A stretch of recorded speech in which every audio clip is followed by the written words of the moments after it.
Assalamualaikum warahmatullahi wabarakatuh. Selamat sore.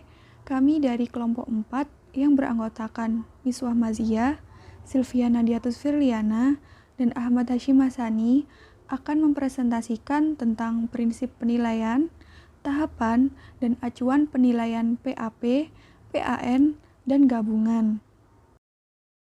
Dalam bab ini, kita akan membahas tentang pengertian penilaian, prinsip penilaian, tahapan penilaian, dan acuan PAP, PAN, dan gabungan. Yang pertama ada pengertian penilaian. Apa itu pengertian penilaian? Pengertian penilaian adalah sebuah rangkaian kegiatan untuk memperoleh, menganalisis, dan menafsirkan data tentang proses dan hasil belajar peserta didik yang dilakukan secara sistematis dan berkesinambungan, sehingga menjadi informasi yang bermakna dalam pengambilan sebuah keputusan. Lalu, penilaian menurut Jajara Harja merupakan sebuah proses pengumpulan informasi dengan mempergunakan alat dan teknik yang sesuai untuk membuat keputusan pendidikan tentang penempatan dan program pendidikan bagi siswa tertentu. Selanjutnya ada fungsi penilaian. Penilaian berfungsi untuk mengetahui pencapaian hasil belajar peserta didik. Selain itu, penilaian dapat meningkatkan kemampuan peserta didik dalam belajar. Penilaian dilakukan melalui 3 pendekatan, yaitu yang pertama ada penilaian akhir pembelajaran atau assessment of learning, yakni dilaksanakan setelah proses pembelajaran selesai. Yang kedua, ada penilaian untuk pembelajaran atau assessment for learning yang dilaksanakan saat proses pembelajaran berlangsung. Dan yang terakhir ada penilaian sebagai pembelajaran atau assessment as learning, yakni digunakan sebagai dasar untuk melakukan perbaikan proses belajar mengajar. Baik, yang selanjutnya yaitu ada prinsip penilaian. Hasil penilaian yang dilakukan oleh guru menjadi ukuran dan pembanding atas kerja keras dan frekuensi belajar siswa. Oleh karena itu, sebagai guru dalam memberikan penilaian harus memperhatikan beberapa prinsip penilaian. Yang pertama ada sahih atau valid. Berarti penilaian didasarkan pada data yang mencerminkan kemampuan yang diukur. Lalu yang kedua ada objektif, yakni penilaian didasarkan pada prosedur dan kriteria yang jelas, tidak dipengaruhi subjektivitas penilai. Lalu yang ketiga ada adil, yakni penilaian tidak menguntungkan atau merugikan peserta didik karena berkebutuhan khusus serta perbedaan latar belakang agama, suku, budaya, adat istiadat, status sosial ekonomi, dan gender. Lalu yang keempat, terpadu, yakni penilaian oleh pendidik merupakan salah satu komponen yang tak terpisahkan dari kegiatan belajaran. Lalu yang kelima ada terbuka, yakni prosedur penilaian, kriteria penilaian, dan dasar pengambilan keputusan dapat diketahui oleh pihak yang berkepentingan. Yang keenam, menyeluruh dan berkesinambungan, yakni penilaian oleh pendidik mencakup semua aspek kompetensi dengan menggunakan berbagai teknik penilaian yang sesuai untuk memantau perkembangan kemampuan peserta didik. Lalu yang ketujuh ada sistematis, yakni penilaian dilakukan secara berencana dan bertahap dengan mengikuti langkah-langkah baku. Lalu yang kedelapan ada beracuan kriteria, yakni penilaian didasarkan pada ukuran pencapaian kompetensi yang ditetapkan. Yang kesembilan, akuntabel, berarti penilaian dapat dipertanggungjawabkan baik dari segi teknik, prosedur, maupun dari hasilnya. Selanjutnya adalah materi tahapan penilaian. Penilaian yang baik terhadap pekerjaan peserta tes dilakukan melalui 2 tahap, yaitu yang pertama tahap koreksi dan yang kedua tahap pemberian nilai. Pada tahap koreksi, jawaban-jawaban peserta tes diperiksa untuk menentukan apakah jawaban-jawaban itu benar atau salah sesuai dengan kunci jawaban yang tersedia dan sesuai dengan jenis tes yang digunakan.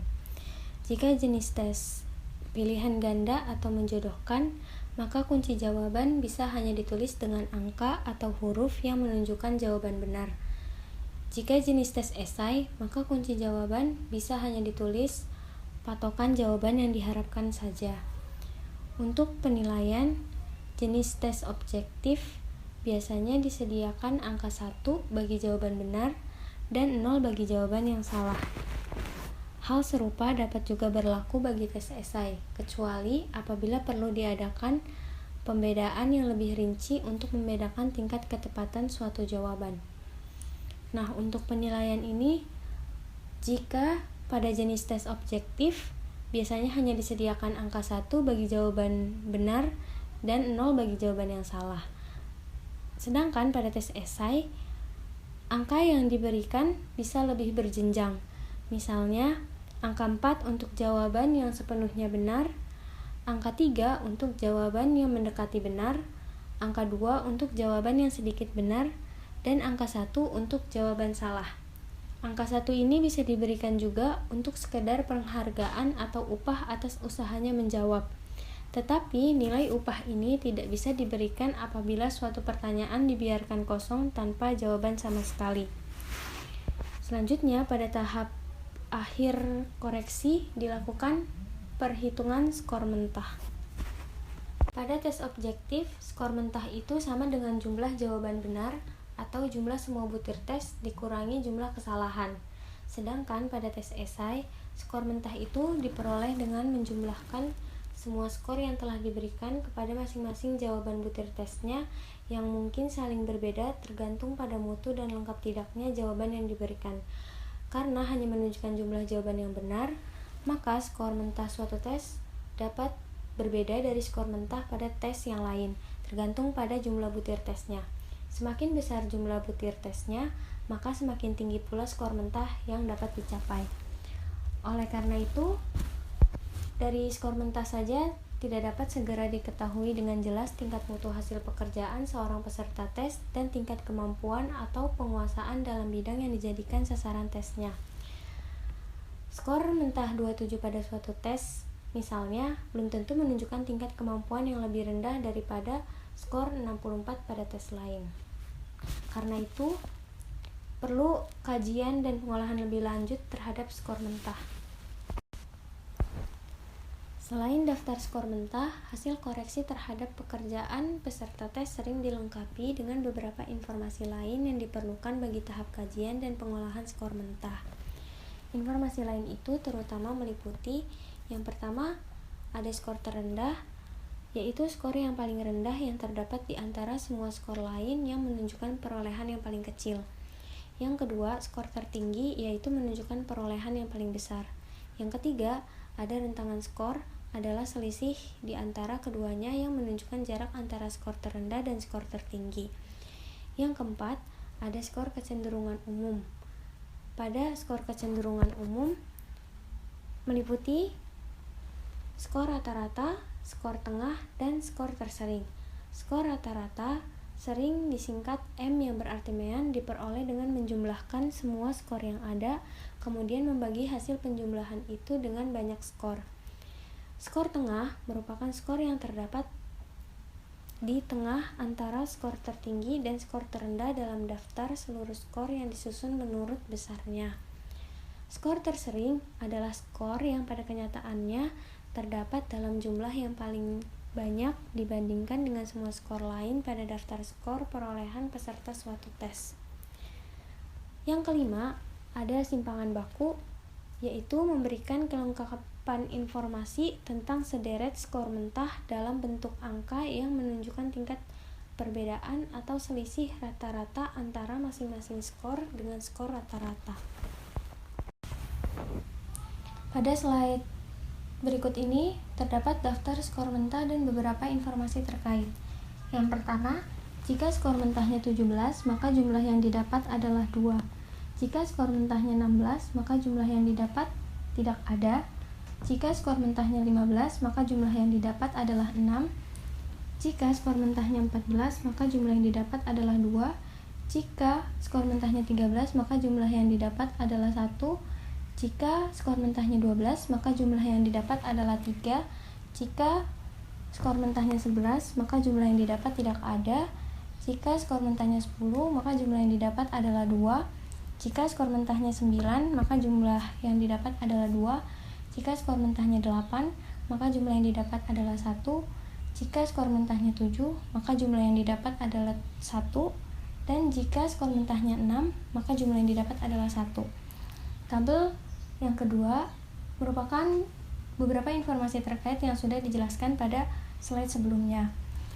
Yang pertama, N sebagai jumlah skor, yaitu 21, K sebagai jumlah butir soal, 25, M sebagai skor rataan, yaitu 12,3, SB sebagai simpangan baku, 3,2, MED sebagai median atau skor tengah, 13, mode sebagai mode atau skor tersering, yaitu 15, max atau skor tertinggi, 17, min sebagai skor terendah, yaitu 6, dan R sebagai rentangan skor 6 sampai 17 dalam kurung 13. Kajian dan pengolahan lebih lanjut terhadap skor mentah merupakan tahap kedua dalam penilaian, yaitu tahap pemberian nilai. Pada tahap ini, skor mentah dikonversikan menjadi nilai atau nilai akhir. Rentangan nilai akhir yang banyak digunakan terutama adalah rentangan 1 sampai dengan 10. Di samping rentangan 1 sampai dengan 4 yang sering pula digunakan secara lain dengan huruf A yang tertinggi sampai dengan D. Pada nilai akhir, kadang-kadang dijumpai tanda plus atau minus. Hal itu dimaksudkan untuk menunjukkan tingkatan yang lebih tinggi atau lebih rendah daripada nilai akhir yang dilambangkan oleh angka atau huruf itu. Meskipun tidak selalu didasari oleh pemakaiannya, penggunaan tanda plus dan min itu sebenarnya memperlebar rentangan nilai akhir yang digunakan hingga 2-3 kali. Nilai akhir A, B, C, D yang hanya berjenjang 4 dapat menjadi berjenjang banyak bila digunakan A, A min, B plus, B, B min, C plus, C, C min, D plus, D, dan D. Selanjutnya, penilaian acuan patokan atau PAP. Penilaian acuan patokan atau PAP merupakan model pendekatan penilaian yang mengacu kepada suatu kriteria pencapaian tujuan yang telah ditetapkan sebelumnya.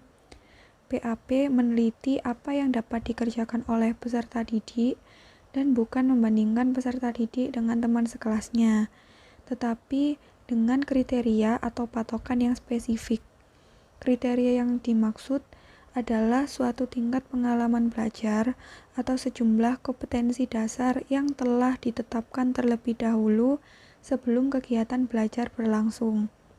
Misalnya, kriteria yang digunakan adalah 75% atau 80%. Bagi peserta didik yang kemampuannya di bawah kriteria yang telah ditetapkan, dinyatakan tidak berhasil dan harus mendapatkan remedial. Jumlah kelulusan tergantung pada jumlah peserta yang secara nyata mampu mencapai tingkat pencapaian maksimal. Dalam penerapan PAP, patokan yang ditetapkan atas dasar tingkat kemampuan minimal yang dianggap memadai dalam penguasaan suatu kemampuan, termasuk kemampuan berbahasa dengan berbagai seluk-beluknya. Tujuan PAP yang pertama untuk mengukur secara pasti tujuan atau kompetensi yang ditetapkan sebagai kriteria keberhasilan. Yang kedua, meningkatkan kualitas hasil belajar peserta didik untuk mencapai standar yang telah ditentukan. Yang ketiga, untuk mengetahui pencapaian hasil belajar peserta didik dan menentukan batas lulus atau passing grade. Menurut Astiti pada tahun 2017, patokan yang digunakan untuk penilaian PAP adalah sebagai berikut. Yang pertama, ada kompleksitas yang digunakan untuk mengetahui karakteristik mata pelajaran agar mengetahui seberapa rumit kompetensi yang harus dicapai siswa. Jika makin besar usaha atau kompetensi yang harus dicapai siswa, maka KKM atau kriteria ketuntasan minimal akan lebih kecil untuk mempermudah siswa. Selanjutnya ada daya dukung. Daya dukung merupakan kondisi yang ada di sekolah. Contohnya kelengkapan alat untuk praktikum, kelengkapan fasilitas belajar di sekolah, dan lainnya. Semakin lengkap daya dukung, maka akan semakin mudah siswa dalam mencapai kompetensi. Dan yang terakhir ada intake atau karakteristik peserta didik. KKM juga akan dipengaruhi oleh karakter peserta didik. Di antaranya motivasi belajar siswa, dukungan orang tua untuk kemajuan belajar, dan lain-lain. Oleh karena itu, sebelum siswa memasuki kelas atau memulai pembelajaran, harus diseleksi supaya guru mengetahui masing-masing karakter siswa. Untuk menentukan nilai akhir siswa dengan PAP menggunakan rumus sebagai berikut, yakni skor mentah dibagi skor maksimum ideal dikali 100. Contohnya ada tabel di bawah ini, yakni guru memberikan 10 butir soal dengan bobot jawaban betul yang berbeda-beda. Soal-soal ini menggunakan soal pilihan ganda.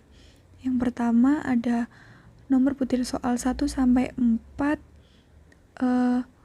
bobot jawaban betulnya 2 dengan skor 8. Lalu selanjutnya ada 4 soal yang berbobot 4 jawaban yang benar dengan jumlah 16. Lalu ada 2 soal pilihan ganda, bobot jawaban betulnya ada 6 dengan jumlah skornya 12. Berdasarkan rincian butir-butir soal di atas, dapat diketahui bahwa skor maksimum ideal dari tes hasil belajar tersebut adalah 36. Tes hasil belajar diikuti oleh 14 siswa dengan skor masing-masing siswa sesuai dengan yang ada pada tabel paling kiri. Lalu, sebelum dikonversikan, bisa melihat patokan nilai untuk menghitung 75% sampai 80% kelulusan yang dapat dilihat di tabel tengah. Setelah itu, nilai mentah akan dikonversikan sesuai rumus PAP. Lalu setelah mendapat hasil yang sudah dibulatkan, nilai akan disortir apakah mencukupi KKM yang sudah ditentukan atau tidak, dengan keterangan tuntas dan tidak tuntas. Pada tabel paling kanan, tercatat 2 yang mencukupi KKM dan 12 siswa yang tidak mencukupi KKM. Maka akan ada 12 siswa yang akan mengikuti remedial. Baik, yang selanjutnya ada penilaian acuan norma atau disingkat PAN. Penilaian acuan norma adalah penilaian yang dilakukan dengan mengacu pada norma kelompok. Jadi nilai-nilai yang diperoleh siswa diperbandingkan dengan nilai-nilai siswa yang lain yang termasuk di dalam kelompok itu. Jadi kelompok yang dimaksud adalah siswa-siswa yang mengikuti tes tersebut. Dapat disimpulkan, kata kelompok yang dimaksud adalah sejumlah siswa dalam kelas, rayon, provinsi atau wilayah. Tujuan dari PAN. Tujuan dari PAN adalah untuk membedakan peserta didik atas kelompok-kelompok berdasarkan tingkat kemampuan dari yang terendah sampai yang tertinggi. Ciri-ciri PAN. Pertama ada penilaian acuan normatif atau PAN digunakan untuk menentukan status setiap peserta didik terhadap kemampuan peserta didik lainnya. Artinya, penilaian acuan normatif digunakan apabila kita ingin mengetahui kemampuan peserta didik di dalam komunitasnya, seperti di kelas, sekolah, dan lain sebagainya. Lalu kedua, penilaian acuan normatif menggunakan kriteria yang bersifat relatif. Artinya, selalu berubah-ubah disesuaikan dengan kondisi atau kebutuhan pada waktu tersebut.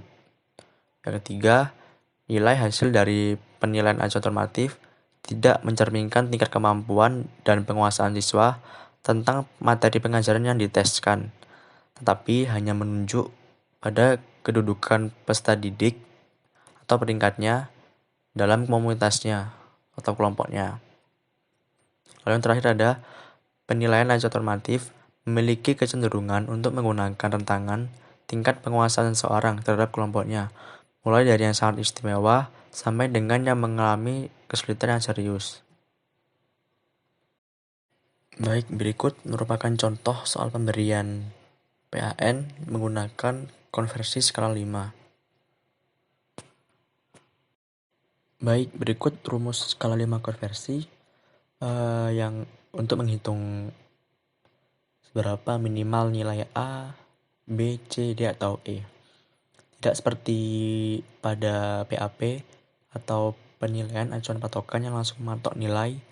Misal nilai A itu ada 90 hingga 100 atau B 80 hingga 90. Di PHN kita harus menghitung berdasarkan skala 5 konversi berikut. Baik, yang pertama kita akan mencari mean. Berikut ada data di samping kanan perolehan skor UAS PAI. Jadi rumus untuk mencari mean yang pertama itu ada sigma fx per n. F itu adalah frekuensi, X itu adalah nilai siswa, N itu adalah jumlah siswa. Jadi kita akan menghitung seluruhnya. Jadi misal ada yang nomor 1 itu 60 dikali 1, jadi 60, 65 kali 2 ada 130. Nah, itu sampai bawah sampai 100, yang 100 kali 1 itu lalu dijumlahkan semua. Nah, dari rumus tadi kita berhasil mendapatkan jumlah semuanya. Itu ada 2862. Lalu kita bagi dengan N-nya. N-nya itu ada 35. Kita bagi menghasilkan 81,7 sekian. Lalu kita bulatkan menjadi 82. Baik, selanjutnya kita akan mencari standar deviasi. Jadi standar deviasi itu apa sih? Jadi standar deviasi itu adalah rentang antar nilai, rentang jarak antar nilai. Nilai A, B, C, D, atau E itu ada jarak berapa gitu. Begitu, tapi untuk mencari standar deviasi kita memerlukan fx kecil kuadrat. Seperti pada rumus di bawah, rumus standar deviasi adalah akar sigma fx kecil kuadrat per n atau nilai. Baik, sebelum kita memasuki standar deviasi, kita akan menghitung kolom-kolom yang kosong ini. Sebelumnya kita sudah menghitung fx dan mean. Kita akan mencari x kecil, x kuadrat, dan fx kecil kuadrat. Baik, caranya adalah untuk mencari x kecil, kita mengurangkan nilai x ini dengan meannya. Tadi kita dapat meannya itu 82. Jadi 60 dikurangi 82. Jadi x kecilnya yang nomor 1 adalah minus 22. Minus 22. Lalu di kolom sebelahnya ada x kecil kuadrat. Jadi x kecil itu kita kuadratkan, minus 22 kali minus 22 positif ya. Jadi 484. Baik, setelah itu fx kecil kuadratnya yang kolom terakhir itu ada tadi kan f-nya pada nilai 60 yang pertama ini kan f-nya 1. Jadi tinggal kita masukkan saja 1 dikali 484. Jadi hasilnya tetap 484. Kita akan menghitung hingga 15 nilai tersebut. Baik, sudah kita temukan semuanya. Tadi fx kecil kuadratnya. Jadi kita jumlahkan semuanya dari fx kecil kuadratnya itu untuk mencari standar deviasi. Baik, jadi kita jumlahkan 484 ditambah 578 hingga 324. Kita mendapatkan jumlah totalnya adalah 3.542. Baik, rumus dari standar deviasi adalah sebagaimana pada rumus di sebelah kanan, akar sigma fx kecil kuadrat per n atau nilai atau x. Jadi kita sudah peroleh fx kuadratnya seluruhnya adalah 3.542.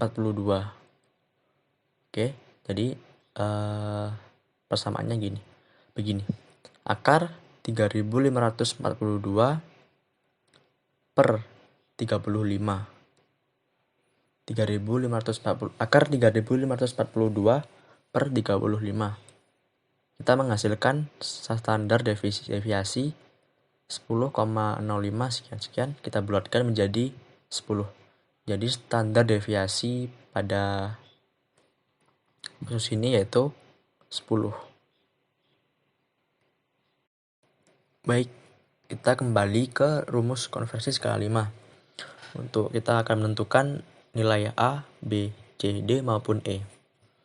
Jadi kita sudah menemukan meannya 82, lalu standar deviasinya ada 10. Kita coba masukkan untuk kita mencari nilai A. Jadi meannya tadi 82 tambah 1,5 dikali standar deviasinya 10 menghasilkan 97.